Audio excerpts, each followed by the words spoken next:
TV CF, 라디오 CM, 선거 홍보 영상, 기업 홍보 및 기록 영화를 전문으로 기획, 촬영하여 제작하는 산여울 기획은 1등 제품을 2등 가격으로 공급합니다. 산여울 기획은 1980년부터 쭉 호남 영상예술과 같이 하고 있습니다. 산여울 기획. 이번 시간은 목사란 무엇인가에 대해서 한번 이야기해 보도록 하겠습니다. 제가 어떤 강의에서 목사라는 말을 많이 했다고, 내가 목사다 이런 말을 많이 했다고 후배가 지적을 하더라고요. 그래서 제가 왜 그런 말을 하냐면, 내가 목사라고 생각을 하기 때문에 그렇습니다. 목사가 무엇일까요? 많은 사람들이 목사를 생각하지만 저도 제가 목사이기 때문에 목사가 무엇인지 계속 생각하고 있고요. 지금으로서는 목사는 그리스도의 복음을 교회에서 전한다, 이렇게 생각하고 있습니다. 그러면 이제 그 목사에 대해서 이제 몇 가지를 또 전에 이야기 한번 해보도록 하겠습니다. 먼저 목사는 그리스도인이 목사가 되는 것이죠. 그래서 그리스도인이 목사가 되지 않았을 때 큰 문제가 발생하죠. 그래서 신학교에서 교수님이 말씀하셨는데, 미국에서 신학생들의 대화가, 월요일 날 와서 한 대화가, 너희 교회는 목사는 그리스도인이냐, 이렇게 말한다는 것이 있었다고 해요. 한 30년 전에. 그래서 우리 생각할 때는 목사가 당연히 그리스도인이지 왜 그런 질문을 하냐, 이렇게 생각할 수 있지만, 목사가 그리스도인지 아닌지에 대해서 한번 생각을 해봐야 한다는 것이죠. 목사가 목사이니까 그리스도인이겠습니까? 그러지는 않다, 이 말이죠. 그러나 그리스도인이 목사가 되어야 정상이죠. 근데 그리스도인이 아닌 사람이 목사가 될 수 있다는 거죠. 그것은 고대 교회로서부터 지금까지 이루어지는 것입니다.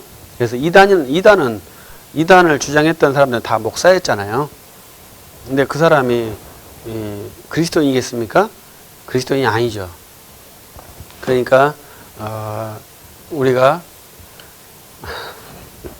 제가 목사라고 합니다만은 선별을 할 수 있어야 되죠. 근데 제가 그리스도인이 뭘까 생각해 봤어요. 그리스도인은 우리는 사람 본래 자기 중심으로 돌아갑니다. 근데 그리스도인들도 사람이기 때문에 언제나 자기 중심으로 돌아가야 합니다. 내 중심으로 판단을 하는 거예요. 그런데 내 중심과 교회의 내 이익과 교회의 이익이 충돌할 때가 있습니다. 그때 이제 그리스도인의 표지가 나오는 거예요. 그때 그리스도인은 교회의 유익을 위해서 내 이익을 포기할 줄 알고요. 또 혹시라도 교회의 이익을 보다 내 이익을 취했을 때 괴로워할 줄 아는 거예요, 그리스도인은. 그리고 타인과 교우를 위해서 똑같은 거죠. 내 이익과 타인의 이익이 충돌할 때가 있어요. 윈윈이 되면 좋겠지만 취사 선택을 해야 할 때가 발생한다, 이 말이죠. 그랬을 때 그리스도인은 내 이익보다 타인의 이익을 먼저 배려하려는 기본적인 자세예요. 저는 그렇게 가르치지는 않습니다만 내가 먼저 취하라고 가르치죠. 왜냐하면 인간의 본성이 본래 자기중심적이니까 내가 먼저 취하는 것이 편하거든요. 그러나 내가 취하려고 하면 성령의 탄식이 있고 또 내 그리스도인에 대한 양심의 가책이 발생하기 때문에 괴로워요. 그러니까 취하지 못하기도 하고 포기하기도 하죠. 그때 저는 이제 슬퍼하지 말라고 가르칩니다. 슬퍼하지 말고 기쁘게 생각을 하라고. 근데 거기서 슬퍼하는 그리스도인을 제가 봤기 때문에 포기해서 슬플 것 같으면 차라리 쟁취해서 죄책감을 가지고 살아라, 이렇게 가르치고 있어요, 저희 교회에서는. 여러분들 그렇게 말을 해주고 싶어요. 그래서 우리가 패배자가 내가 의를 위해서 패배했는데 그 패배가 슬프다면 불법을 위해서 성공하고 양심의 가책을 느낀 것이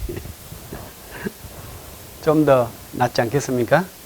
내가 의를 위해서 실패했을 때 정말로 그리스도 안에서 평화와 기쁨이 있다면 그것이 가장 좋은 것이죠. 내가 실패한 것이 의 때문에 실패한 것인데 그것을 왜 내가 부끄러워해야 되고 왜 내가 그것을 두려워해야 하겠습니까? 우리가 그리스도인이 된다 했을 때 이미 그리스도와 함께 죽은 거 아닙니까? 세상에서. 그러면 우리가 그러한 세상의 것에 의해서 실패와 성공을 나누는 그러한 기준점부터 바꿔야 되죠. 교회가 크면은 성공한 것이라고 생각하는 우리 한국교회 풍토에 사는 목사지 않습니까? 그래서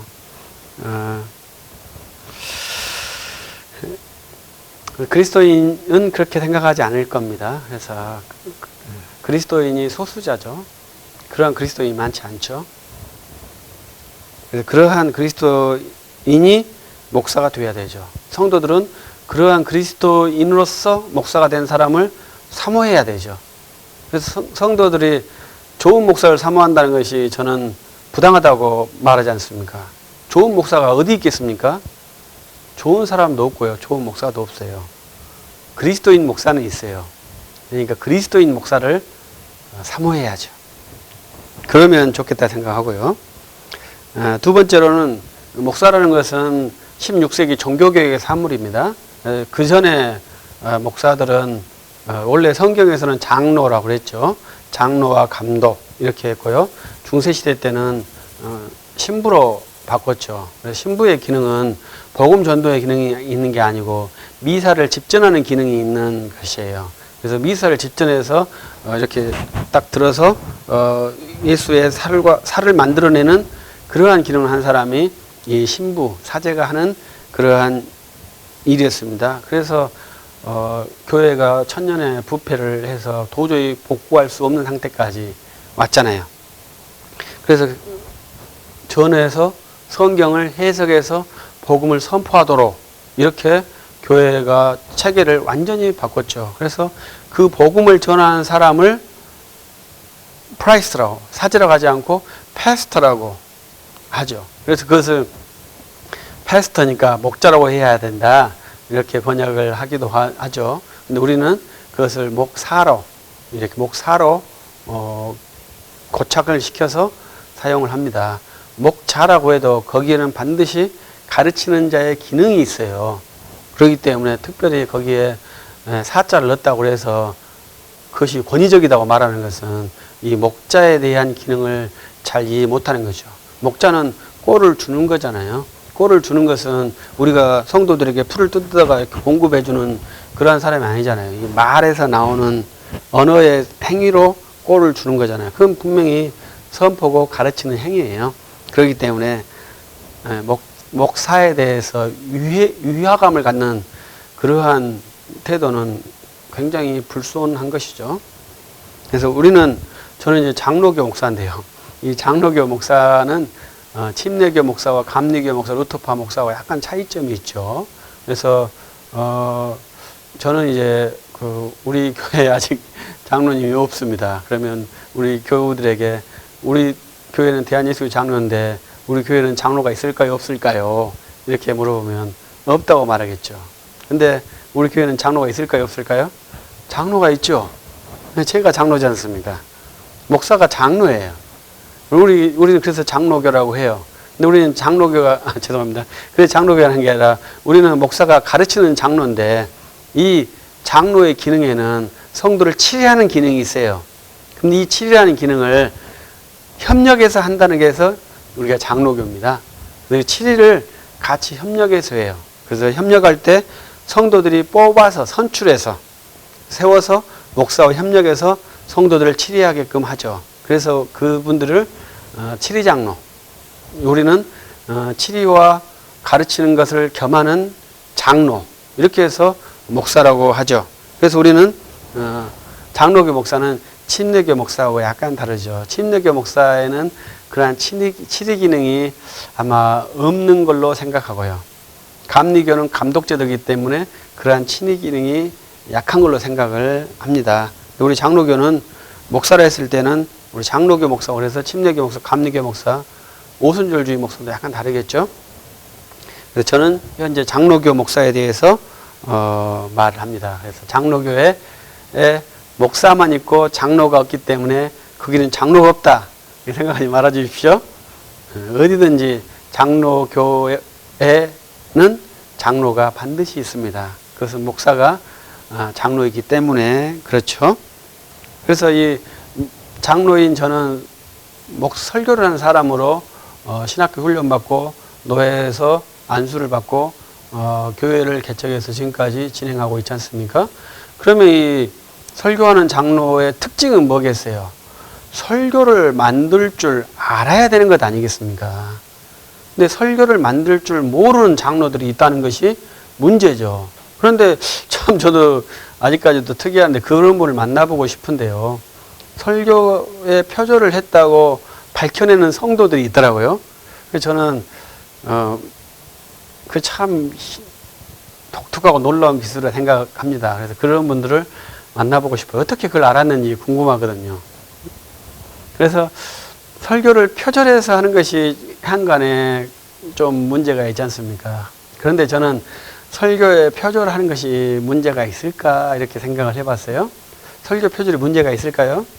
문제가 있다고 말하죠. 그것을 윤리 강령에 넣으려고 한다 하죠. 그러나 복음은 보편적이고 이 생명의 꼴이지 않습니까? 그래서 이 보편적인 생명의 꼴에서 이 언어가 전달되는 게 아니고요. 가장 중요한 것은 이 설교자의 인격이 전달되는 것이거든요. 그래서 저는 표절을 했느냐 안 했느냐 이걸 보다도 거기에 자기 인격을 어떻게 넣었느냐 이것이 중요하다고 생각해요. 몸이 건조하게 그것을 읽었다면 안 되는 것이고 그걸 내가 죄책감을 느끼고 말했다면 그건 더 안 좋은 것이고요. 정말로 내가 자유로운 영혼과 깨끗한 양심 가운데서 이것을 성도들에게 공급하느냐 이것이 저는 주 안점이라고 생각을 해요. 근데 표절에서 순수한 그 느낌을 받기가 굉장히 쉽지는 않겠죠. 그리고 저는 목사에게 주어지는 것 중에 하나가 성도들이 설교를 분별하는 훈련을 시켜야 한다고 저는 생각을 하거든요. 그래서 우리 장로교회 질서에는 강단 교류라는 게 있어요. 그래서 강단 교류를 어떻게 보면 반드시 해야 해요. 그래서 그 외부 초청 강사들을 가지고 오는 것이 강단 교류의 형태예요. 근데 이것을 성도들이 약간 오해하죠. 손님들이 온다고 생각하죠. 그러나 그것은 매우 중요한 교육이에요.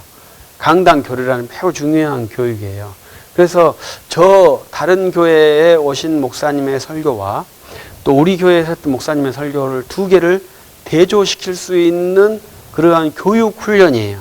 그래서 저는 원로 목사님들을 모셔다가 성도들에게 설교를 듣게 해요. 그래서 그 오랫동안 경험했던 목회의 어떤 베테랑들이시잖아요. 그분들이 설교를 어떻게 하시는가 이걸 한번 듣고 또 저는 젊잖아요.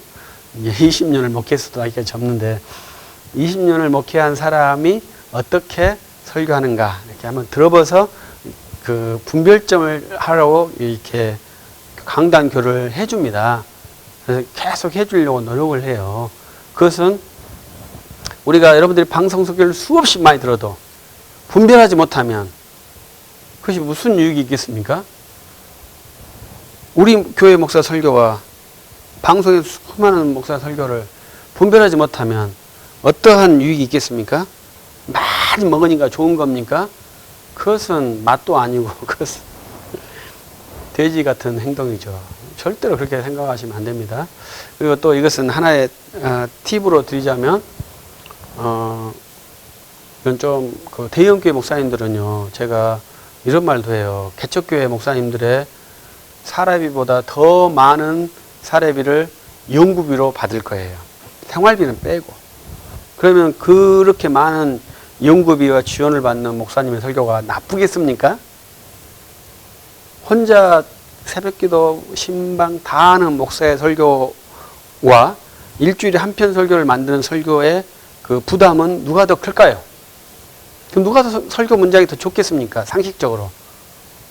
그것은 금방 아는 거죠. 그럼 너도 그렇게 해라 이렇게 말하죠. 그것은 상당히 무지막지한 말이죠. 그럼 자기가 잘해서 큰 교회를 만들었다는 말입니까? 그것은 말이 안 되는 소리잖아요. 서로가 우리가 설교를 판단하고 비교할 때 그러한 균형점을 맞춰 주어서 판단을 해야 합니다. 그러면 이제 내 교회에 있는 목사의 설교를 그리스도인이 성도들이 정확하게 이해하는 것이 첫 번째입니다. 그래서 이 내 교회에 있는 목사의 설교를 이해하고 다른 교회 목사의 설교를 비교해 보면 내 교회 목사가 설교가 옳은지 그른지를 알 수가 있어요. 근데 내 목사의 설교를 이해하지 못한 상태에서 다른 교회 목사가 설교 좋다고 말하는 것은 그때부터는 고집이고요. 내 목사를 싫어하는 고집이고요. 응? 내 목사 설교를 이해하면 다른 목사 설교를 싫다고 말하는 것은 내 목사를 무조건 좋아하는 맹목적인 사랑이고요. 그렇습니다. 그래서 반드시 이 목사의 설교를 이해할 수 있어야 돼요. 자기 교회 목사가 어떻게 설교하는지 이해해야 합니다. 그래서 물어봐야 되죠. 계속. 대화를 해봐야죠. 당신은 어떤 그 의도냐. 첫 번째 의도가 중요하고, 어떤 내용이냐. 성경 해석을 잘했냐, 못했느냐. 이런 걸 계속 물어보는 것이 좀 좋죠. 그래서 설교를 반드시 이해를 해야 됩니다. 그래야 목사가 설교를 만든지 안 만든지를 구분할 수 있죠. 그래서 목사가 설교를 만들도록 계속 시간도 배려해주고 연구비도 지원해주고 여행도 시켜주고 세미나도 가게 해주고 계속 해줘야 설교라는 것이 만들어지죠. 제가 하나에 만든 그 문장 중에 하나는 인풋이 없으면 아웃풋이 없다 이거예요. 인풋이 없는데 아웃풋이 어떻게 있겠습니까? 목사가 인풋을 계속 받아야 거기서 아웃풋이 나올 거 아닙니까? 근데 우리는 10년을 목회했는데 계속 인풋 없이 아웃풋만 하면 계속 아웃풋이 나오는 그러한 존재겠습니까? 그렇지 않죠. 항상 인풋을 넣어줘야 돼요. 그것은 시스템적으로 해야 되고 스스로 해야 되고 그렇습니다. 그리고 마지막으로 요구하는 것은 목사에게 목사에게 역사관이라는 것을 강조하고 싶어요. 그래서 우리 장로교 목사들에게는 특히 더 우리가 이 시대에 한 축을 감당하는 그러한 양시민이지 않습니까? 이 시대의 가장 양심적인 사람이 종교인이고요. 그 다음에 법관이어야 되고 교사여야 되고 의사여야 됩니다. 그 사람들이 가장 양심적인 사람이어야 돼요. 거기에 1번이 종교인이에요. 1번이 가장 양심적이어야 돼요. 그 가장 양심적인 사람에게 시대의 문제를 물어볼 수 있어야 되거든요. 그러면 이 양심적인 사람은 그 양심의 근거에서 자기의 근거에서 시대의 것을 답을 해줄 수 있어야 하는 것이죠. 그래서 우리가 정말로 좋은 양심적인 시대인으로서 우리의 교우들에게 또 많은 사람들에게 역사에 대해서 이 시대에 대해서 우리에 대해서 말해줄 수 있다면 진짜 훌륭한 목사일 것 같아요. 그러니까 뭐 세계를 경영할 수 있는 것이 아니고 탁월한 뭐 전문적인 지식이 경영 지식이 아니고 경제 지식이 아니고 자기의 소견에 맞게 정말로 양심적이고 진솔한 말을 해주는 거죠. 그럼 그것이 타당할 수도 있고 황당무계한 소리도 될 수도 있고 그러죠. 그러나 진심되고 양심적으로 하는 소리는요, 반드시 그 상대방도 진심적이고 양심적으로 듣습니다. 그것이 사람이에요. 진심적으로 양심적으로 하는 소리를 뭉개는 것은요, 아주 나쁜 사람입니다. 그러니까 그것을 잘 알아야 돼요. 그래서 목사를 여러분들이 좋아하시고 존경하고 목사가 좋은 목사가 될 수 있도록 잘 도와주시고 기도하신다면 굉장히 좋겠죠.